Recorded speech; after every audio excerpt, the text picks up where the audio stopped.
Good afternoon to all of you. So in the previous session, we discussed the one important value in the relationship, and which is nothing but the respect. And before that, we discussed that the foundation value in a relationship, which is nothing but the trust. As we know that the trust, let me revise these two values very quickly. The trust, which is nothing but that others intend to make me happy and the prosperous. And the respect is nothing but the right evaluation of others. As you know that when we do that the right evaluation, definitely we feel respected. And we know that there are total 3 ways with which we can feel the disrespect. What are these 3 ways? Can anyone revise me? Do you know that what are these 3 ways with which we feel the disrespect? Yes, please.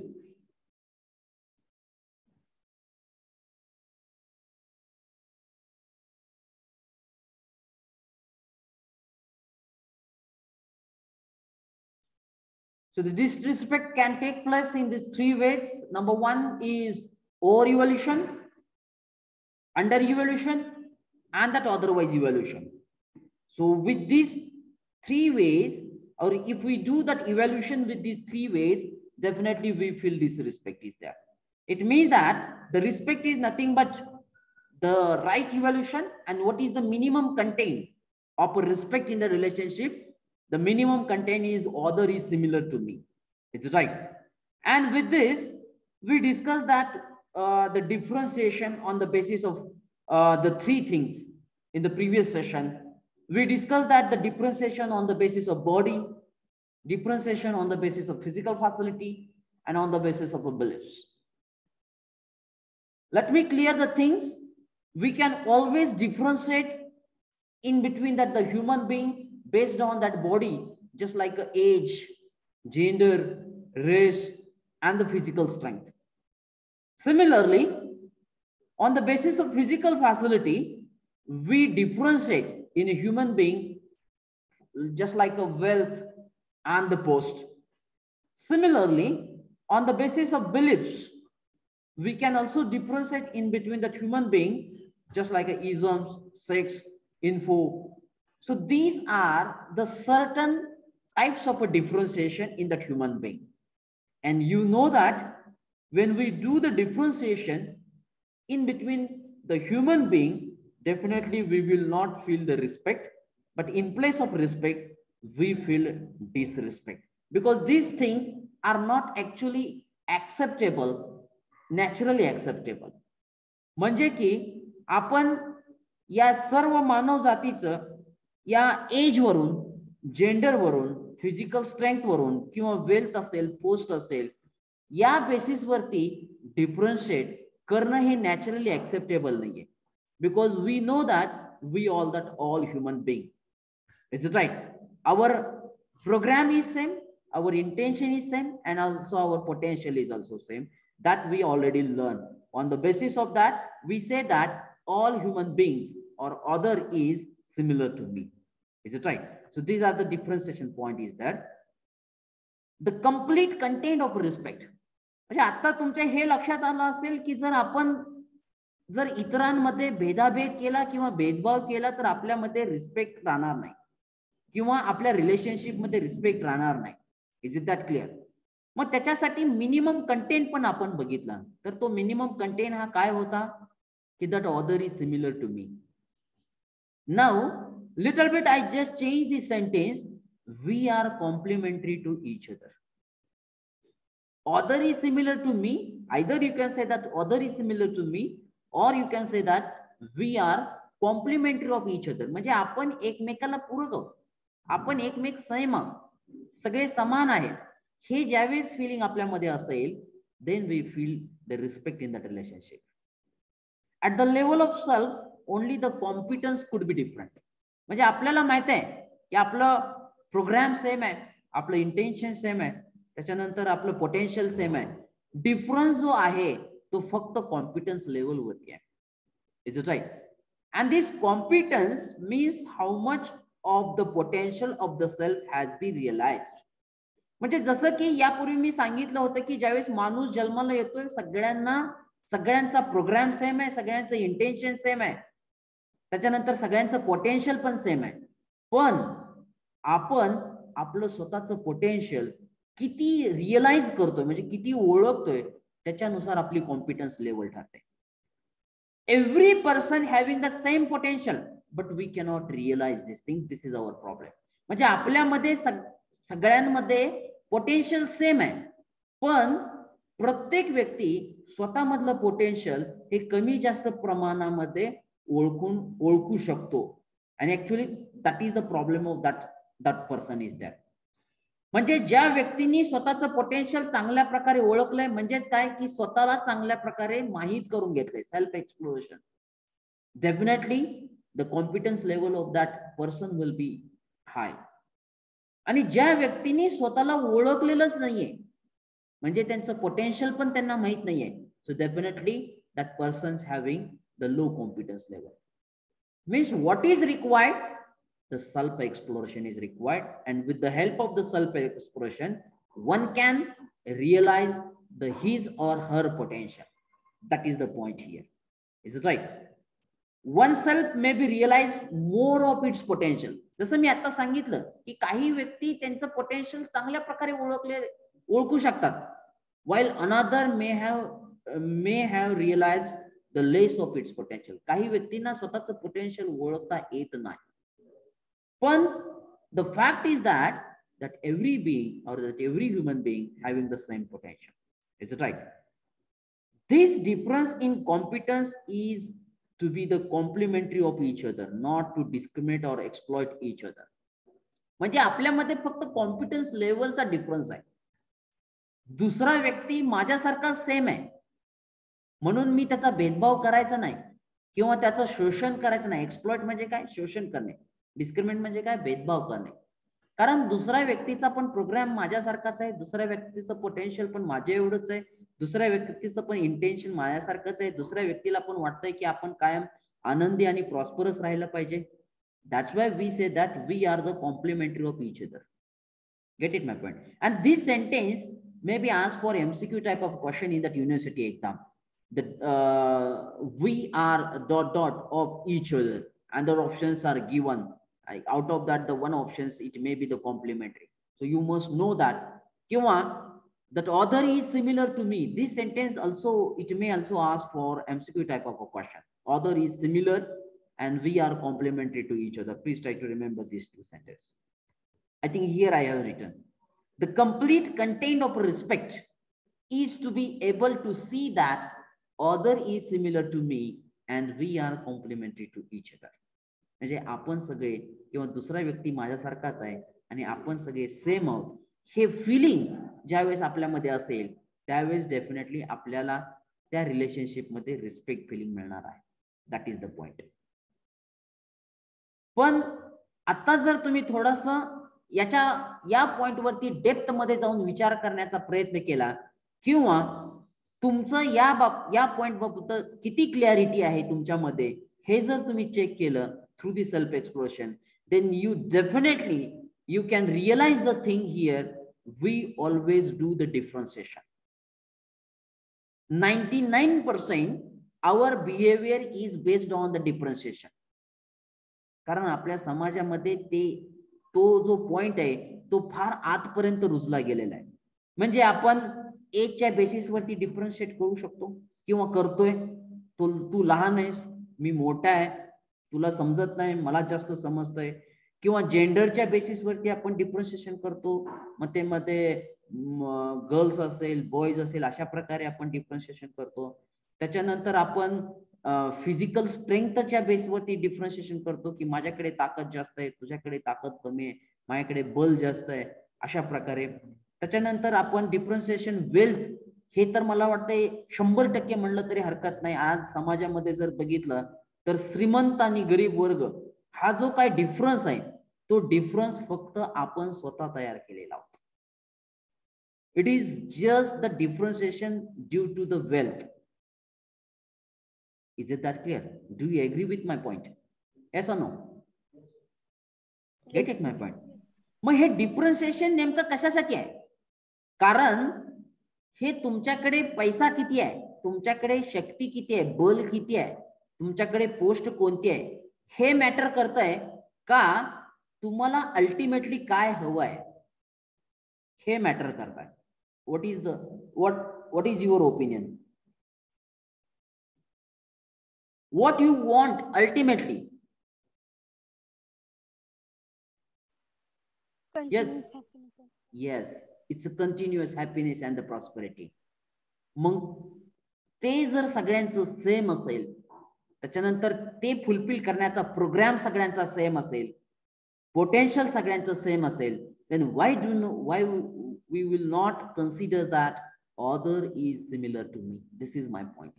This is the conclusion of this value here. Get it my point? So now you please do the self exploration. आणि आतापर्यंत जे काय आपल्याकडून mistake झालेले आहेत, forget it. But henceforth we will try to correct ourselves. We will try to think in this direction that other is similar to me. We will not do any kind of a differentiation in between the human beings. If you do like that, so definitely what is our ultimate aim is there, which is nothing but continuous happiness and the prosperity. Definitely you can try to fulfill. This is my point. Is it that clear? So let's we move forward. Till now we just discussed out of total 9 value, we just discussed only 2 values. One is a trust and the second one is a respect. And now that complementary part I already discussed here, so forget about it. Now the next type of value out of this total 9 value, the next value is the affection. ज्याला मराठीमध्ये आपण काय म्हणणार आहोत, Mamata. But let me clear the one thing. This value, it may be in the relationship when the trust and respect is there. म्हणजे जर relationship मध्ये trust आणि रिस्पेक्ट असेल तर अफेक्शन ही व्हॅल्यू या रिलेशनशिप मध्ये असू शकते. Means without the trust and the respect, definitely that affection value will not be there in the relationship. This is the point. Now definitely the one question comes here, what is mean by that affection? Because most of the times we already we are aware about this word affection. भरपूर वेळेस तुम्ही affection हा word ऐकला असेल, read केला असेल. But what is exactly mean by that affection? Here in one line I can say that affection is the feeling of being related to other. What is that? Affection is the feeling. कारण आपण म्हणलेलं आहे की ह्या values आहेत, ह्या values relationship मध्ये आहेत, म्हणजे त्या फिलिंग्स आहेत. It means that only the self is related to that all 9 feelings. The body is not related. So the affection is the feeling of being related to other. म्हणजे मी किंवा दुसरा व्यक्ती माझ्याशी रिलेटेड आहे. When we have such kind of a feeling in a self, then we say that we have that affection of that person is there. म्हणजे हा माझ्याशी related आहे. Is it right? हा माझ्यासारखाच एक ह्युमन बिईंग आहे, असं ज्यावेळेस आपल्यामध्ये फिलिंग असेल, then we say that it's affection. Get it my point? म्हणजे ज्या वेळेस तुम्ही दुसऱ्याला आपल्यासारखाच एक व्यक्ती किंवा आपला रिलेटिव्ह म्हणलं तरी काही हरकत नाही, किंवा आपल्यासारखाच एक साधारण मानव, हे ज्यावेळेस आपल्यामध्ये फिलिंग असेल, then we say that that feeling of affection is that. It means that now you can try to read it. Affection is the feeling of acceptance. बघा काय म्हणलेलं आहे इथं. Affection is the feeling of acceptance for the other is one's relative. म्हणजे जे काही दुसरे जे मानव आहेत ते आपले रिलेटिव्हच आहेत. मग तो कुठल्या कॅटेगरीचा आहे तो मॅटर करत नाही, एज मॅटर करत नाही, फिजिकल फॅसिलिटी मॅटर करत नाही, स्ट्रेंथ मॅटर करत नाही. It's right. फक्त तो एक मानव आहे आणि मानव म्हणून तो आपला रिलेटिव्ह आहे, तो आपल्यासारखाच आहे. When we have this type of a feeling, then we say that it's affection. मग जर लॅक ऑफ अफेक्शन म्हणजे जर हे फिलिंगच नसेल, म्हणजे दुसरा व्यक्ती हा माझ्यासारखाच आहे, दुसरा व्यक्ती हा माझा रिलेटिव्ह आहे, हे ज्यावेळेस फिलिंग नसेल, then we say that there are different kind of I say that the feelings we have, which is nothing but opposition, jealousy, मग त्याच्यामध्ये आपण म्हणतो राग, द्वेष, अशा प्रकारच्या फिलिंग्स आपल्यामध्ये असणं शक्य आहे. पण कधी? ज्यावेळेस अपेक्षांची फिलिंग असेल. म्हणजे काय की ज्यावेळेस आपण दुसऱ्या व्यक्तीला एक आपल्यासारखाच एक मानव आहे, त्याचा प्रोग्राम पोटेन्शियल सेम आहे किंवा आपला तो रिलेटिव्ह आहे, असं ज्यावेळेस फिलिंग नसेल त्यावेळेस त्या व्यक्तीसाठी आपल्यामध्ये अपोजिशन असेल, जेलसी असेल, राग असेल, द्वेष असेल, किंवा we are considering the I am the best किंवा I am the different from the others. म्हणजे ज्यावेळेस मी इतरांपेक्षा वेगळा आहे असं आपल्यामध्ये जर फिलिंग असेल तर definitely we cannot create that affection in that relationship. Is that this is my point. Is that the feeling of trust and the respect are essential. जसं मी आता सांगितलं की अफेक्शन हे फिलिंग रिलेशनशिप मध्ये असण्यासाठी काय गरजेचं आहे? The feeling of a trust and the respect are essential to have the feeling of a affection. When we have that feeling of a trust, we feel related to the other. म्हणजे ज्या वेळेस आपल्यामध्ये ट्रस्टची feeling असेल, ट्रस्टची feeling म्हणजे काय की that other intends to make me happy and the prosperous. Definitely आपण दुसऱ्याला आपल्यासारखं मानणार आहे. And when we feel that दुसरा आपल्यासारखा आहे म्हणजे त्या ठिकाणी काय आलो? It's affection. ज्यावेळेस आपण म्हणतो की दुसरा आपल्यासारखा आहे, तो माझ्यासारखाच आहे, तो माझा रिलेटिव्ह आहे, त्यावेळेस त्यामध्ये कसलं फिलिंग असणार आहे? अफेक्शन असणार आहे. Get it my point? Otherwise we may feel opposed to that others. नाहीतर आपल्यामध्ये काय असणार आहे? त्याच्याबद्दलची विरुद्ध भावना असणार, राग असणार, द्वेष असणार, अशा प्रकारच्या भावना असू शकतात. Get it my point? What is mean by that affection? In one line you just try to remember that affection is the feeling of being related to that others. म्हणजे दुसरा व्यक्ती पण आपल्यासारखाच आहे, किंबहुना आपण जर असं कन्सिडर केलं की तो आपला रिलेटिव्ह आहे, that we call it's affection. Is it that clear? Let's we move forward. The next value which is nothing but the care. आता मला वाटतंय भरपूर जण याला अवेअर आहे, ज्याला मराठीमध्ये स्नेह म्हणतो. बरोबर आहे. परंतु मराठीपेक्षा जर तुम्ही इंग्लिश वर्ड जर तुम्ही रीड केला तर तो तुम्हाला सोपा वाटेल. केअर. आणि हे सगळ्यांना माहित आहे. What is mean by the care? If we are taking care of our body then we say that it's a care feeling. It's right. म्हणजे जर आई मुलाची काळजी करणे त्याला काय म्हणतो आपण? Care. It's right. So try to read it. What is mean by the care? Out of the total 9 value only this value is related to the body. Out of total 9 value, the care value is related to the body. Except care, all 8 values are related to the self. बघा तुम्ही, trust पण बॉडीशी related नव्हता, तो सेल्फची related होता. Respect पण सेल्फची related आहे. Affection पण सेल्फची related आहे. फक्त केअर म्हणलं तर त्या ठिकाणी बॉडी येते. मग आता नेमका केअर म्हणजे काय? Just try to read it. The definition of a care. Care is the feeling of a responsibility and commitment for nurturing and protection of a body of my relative. म्हणजे दुसऱ्यांच्या प्रती आपल्यामध्ये जर त्यांची बॉडी ही त्या बॉडीचं पोषण करणे, संरक्षण करणे हे आपलं कर्तव्य आहे, ही ज्यावेळेस फिलिंग आपल्यामध्ये असेल त्यावेळेस आपण काय म्हणू की आपण त्याची काळजी घेतोय. मी पुन्हा एकदा रिपीट करतोय, व्यवस्थित ऐका. दुसऱ्यांच्या प्रती म्हणजे दुसऱ्या व्यक्तीबाबत जर आपल्यामध्ये फिलिंग असेल, कोणती फिलिंग? की दुसऱ्या व्यक्तीच्या शरीराची पोषण करणे, त्याचं संरक्षण करणे ही माझी जबाबदारी आहे, ही माझी रिस्पॉन्सिबिलिटी आहे. ही फिलिंग ज्या वेळेस असेल त्यावेळेस आपण काय म्हणू की त्या व्यक्तीबद्दल आपण केअर करतो. जसं की प्रत्येक आईच्या मध्ये तिच्या मुलाबद्दल केअर हे फिलिंग असते. म्हणजे काय की आई मुलाच्या बॉडीची नर्चरिंग करणे म्हणजे त्याचं पोषण करणे. म्हणजे प्रत्येक वेळेस आई बघा लहान असताना फिडिंग करत असते, बरोबर आहे. मोठं झालं की त्याला जे काही चांगलं पोषण आहे ते देण्याचा प्रयत्न करत असते. त्यानंतर प्रोटेक्शन करणे की आईची स्वतःची रिस्पॉन्सिबिलिटी आई स्वतःकडे ठेवते, म्हणजे ती तिची स्वतःची रिस्पॉन्सिबिलिटी आहे असं समजते, म्हणजे आई त्या मुलाबाबत केअर करते. Get it my point?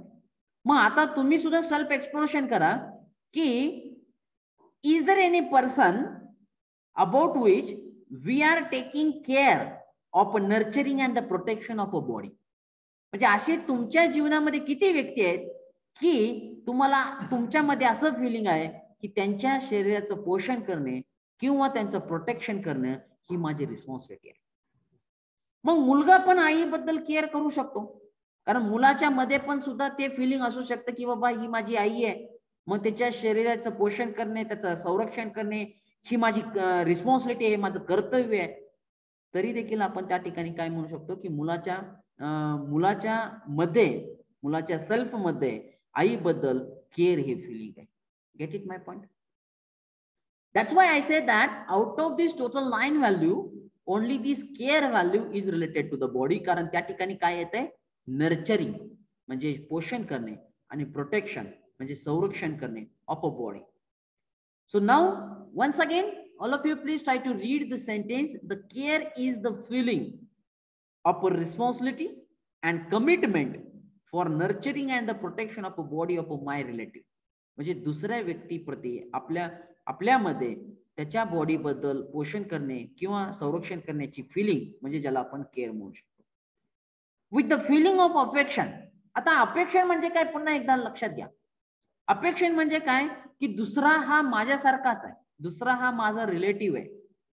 With the feeling of affection one naturally takes the responsibility of development of the relative both at the level of self as well as at the level of a body. म्हणजे काय की ज्यावेळेस आपण असं म्हणतोय की दुसऱ्या व्यक्तीला मी माझ्यासारखा समजतोय किंवा दुसरा व्यक्ती हा माझा रिलेटिव्ह आहे असं माझ्यामध्ये फिलिंग आहे, म्हणजे अपेक्षांची फिलिंग आहे, तर डेफिनेटली ज्यावेळेस आपल्यामध्ये अपेक्षांची फिलिंग असेल त्यावेळेस आपल्याकडे दोन्ही रिस्पॉन्सिबिलिटी येतात. मग त्या कोणत्या दोन रिस्पॉन्सिबिलिटी येतात?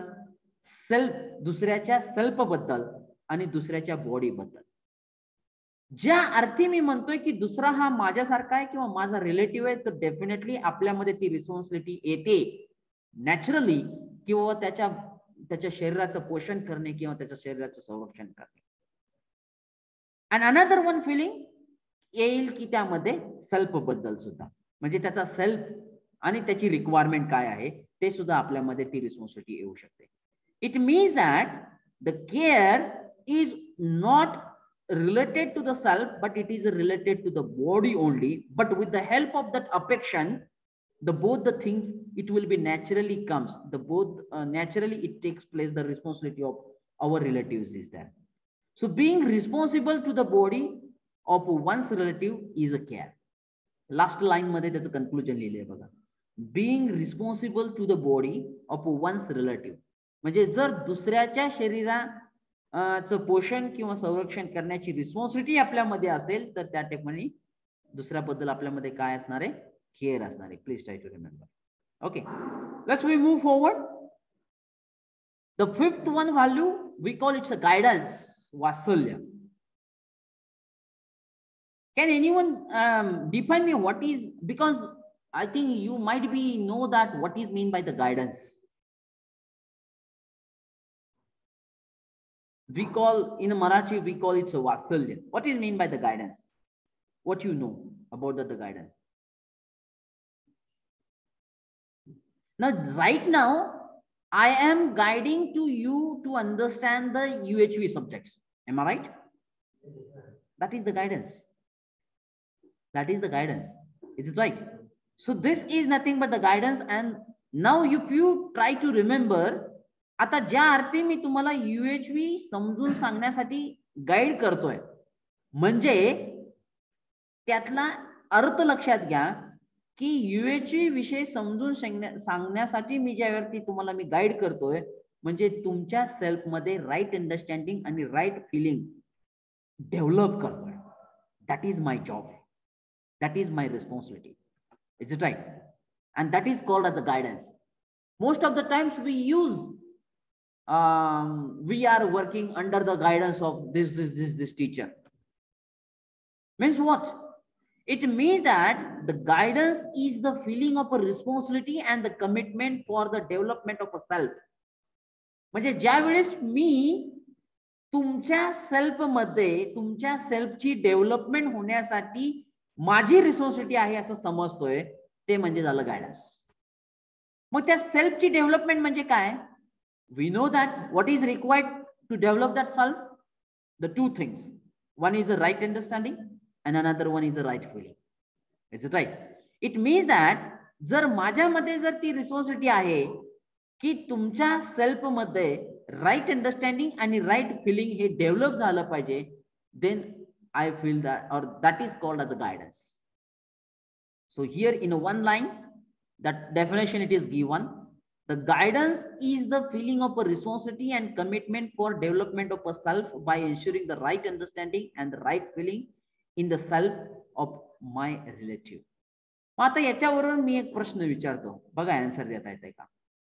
आई मुलाच्या शरीराचं पोषण करणे किंवा रक्षण करण्याची रिस्पॉन्सिबिलिटी आईमध्ये असते, त्याला आपण काय म्हणणार? केअर. मग हा गायडन्स आईमध्ये असू शकतो का? हे गायडन्स फिलिंग आईमध्ये असू शकतं का? Yes or no? Yes, sir. Yes, sir.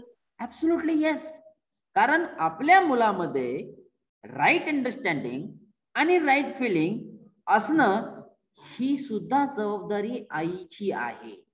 Means we say that, or better way we always say that our parents are the main guidance for us. Most of the times we use this sentence. Is it right? Or the first guided person, म्हणजे ज्यांच्याकडून आपल्याला ते self development होते. Is it right? So please try to understand. Guidance means what? The guidance is the feeling of a responsibility and the commitment for the development of a self by ensuring the right understanding and the right feeling in the self of my relative. That is called as the guidance. Is it right? So being responsible of a self of my relative is a guidance. म्हणजे ज्या वेळेस मी स्वतः असं म्हणतोय की ही माझी responsibility आहे की दुसऱ्याच्या सेल्फची डेव्हलपमेंट करणे, दुसऱ्याच्या सेल्फ बाबत जर माझी रिस्पॉन्सिबिलिटी असेल तर त्याला आपण काय म्हणणार आहोत? It's a guidance. So here in one line the statement it is written, the being responsible to the self of my relative, that we call it's a guidance. परंतु भरपूर वेळेस आपण सेल्फला जास्त फोकस करतो का बॉडीला जास्त फोकस करतो? Try to understand it. म्हणजे सेल्फच्या बाबतीमध्ये आपण तेवढं फोकस जास्त करतो का बॉडीला नर्चर करणे किंवा बॉडीचं प्रोटेक्शन करणे याच्याकडे जास्त फोकस करतो? What is your opinion? Body. कारण बॉडीचं पोषण करणे म्हणजे त्याला जे काही खायला वगैरे लागतंय, चांगलं पोषण आहार लागतो तो ते देणे, नर्चरिंग करणे आणि त्याचं प्रोटेक्शन करणे, ही तसं बघायला गेलं तर फार सोपं जॉब आहे. पण दुसऱ्यामध्ये राईट अंडरस्टँडिंग आणि राईट फिलिंग हे डेव्हलप करणं हे थोडंसं त्याच्याबद्दल अवघड काम आहे असं मी म्हणेल. कारण ज्या वेळेस आपण असं कन्सिडर करतो की दुसऱ्यामध्ये राईट अंडरस्टँडिंग आणि राईट फिलिंग डेव्हलप करायचे, त्यापूर्वी आपल्यामध्ये ते राईट अंडरस्टँडिंग आणि राईट फिलिंग असणं फार गरजेचं आहे. तर आणि तरच आपण दुसऱ्यामध्ये right understanding and the right feeling develop करू शकतो. That is my point. And most of the times बघा, म्हणून तर मी तुम्हाला सांगितलं की या दोन मध्ये काय पॉइंट आहे, ते यातला दोन मधला काय डिफरन्स आहे. ते गायडन्स जो आहे तो सेल्फला डेव्हलप करतोय, इज इट राईट, आणि केअर जो आहे तो बॉडीला डेव्हलप करतोय, बॉडीचं पोषण करणे किंवा त्याचं संरक्षण करणे. आणि मोस्ट ऑफ द टाइम्स आजची जर परिस्थिती जरी बघितली, मी कोणाला म्हणजे नाव ठेवायचा प्रयत्न करत नाही, आपण सगळेजण फक्त बॉडीशी रिलेटेड म्हणजे बॉडीचं पोषण करणे किंवा त्याचं संरक्षण करणे याच्याकडे जवळपास 90% एनर्जी आपली त्याच्यामध्ये असते. But we never thought about the right understanding and the right feeling. Do you agree with me? Yes or no? किंबहुना आता माझं स्टेटमेंट मे बी तुम्हाला पटेल किंवा नाही पटेल, आजची जर परिस्थिती बघितली तर मला वाटत नाही की प्रत्येक आई ही राईट अंडरस्टँडिंग आणि राईट फिलिंग म्हणजे सेल्फ डेव्हलपमेंट कडे तेवढंच लक्ष देते की जेवढं ती बॉडीकडे लक्ष देते, मुलाच्या बॉडीकडे लक्ष देते. Do you agree with me? जर बॉडीकडे जर तुमचं लक्ष जेवढं आहे तेवढ्याच पर्सेंटेज मध्ये राईट अंडरस्टँडिंग सेल्फ डेव्हलपमेंट साठी, राईट अंडरस्टँडिंग आणि राईट फिलिंग डेव्हलप करण्यासाठी जर पॅरेंटचं लक्ष असेल तर definitely that child will be grow naturally. That is my point is that. But आजची जर परिस्थिती बघितली तर मी असं सांगेल की पॅरेंट्सला मुलांकडे जेवढं लक्ष द्यायला पाहिजे म्हणजे त्यांच्या बॉडीकडे आणि त्यांच्या सेल्फकडे, तर तो जेवढा टाइम स्पेंड करायला पाहिजे तो टाइमची कमतरता आहे. That is my point. And because of that we are the right understanding and the right feeling is not developed in the self. That is the total missing point nowadays. This is the point. But right now you know the thing what is nothing but the care and what is nothing but the guidance. म्हणजे आता तुम्हाला तो फरक लक्षात आलाय की care म्हणजे काय आणि गायडन्स म्हणजे काय. Is it right? So definitely you can also share this values to with your relatives, and you can try to distinguish between these two values, care and the guidance, so that your relatives also know the things very well. This is my point is that. Is it that clear? Anybody having any doubt? So here one sentence I have written, please try to read that, the last 4 sentences. Generally our focus is mostly on the care because we have come to assume that the human being is a body. म्हणजे human being म्हणजे फक्त आपण body consider करतो. We are not even aware of the self. Therefore we are not aware that we have to take care of the self as well. म्हणजे बॉडीचं तर संरक्षण करणे किंवा पोचणे, this is the mandatory thing, but along with that body we need to thought about the self also. That is the thing here. Okay, have you understood that the difference between the care and guidance?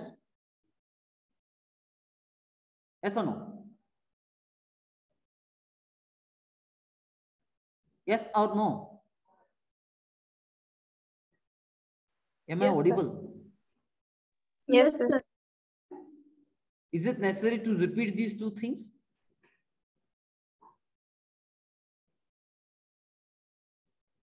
Tell me fast.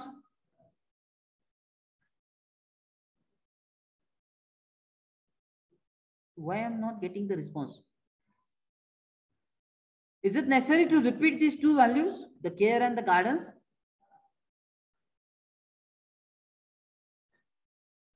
Am I audible?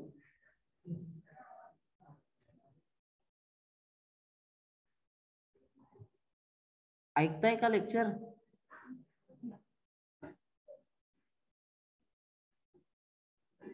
मला आवाज जात नाही का? येतोय sir. आवाज येतोय माझा? Yes sir. Yes sir. तुम्ही लोक बोलत का नाहीयेत? मी म्हणतोय ते 2 व्हॅल्यू रिपीट करायची गरज आहे. समजलंय का नाही समजलं? You are not giving me the response. समजलं सर. ओके, समजले सर. समजले sir. Okay, okay, thank you. So with this, today we stop here, but let me clear that the one thing, in the next session, definitely we will try to discuss that 3 more values. One is the reverence, then next one is the glory, gratitude, 4 more values, and the last one is the love. Is it right? And then our third topic will be finished over here. Okay, so with this, let me stop here, but before that let me check it, the absent roll number once again. Roll number 14, let come up.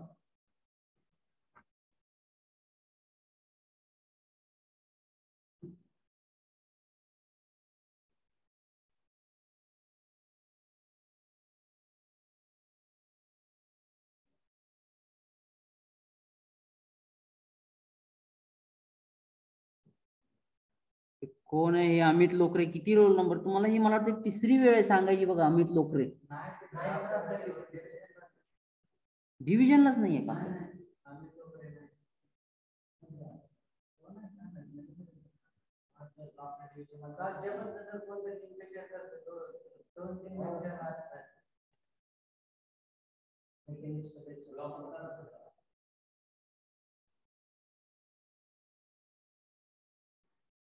I will check it.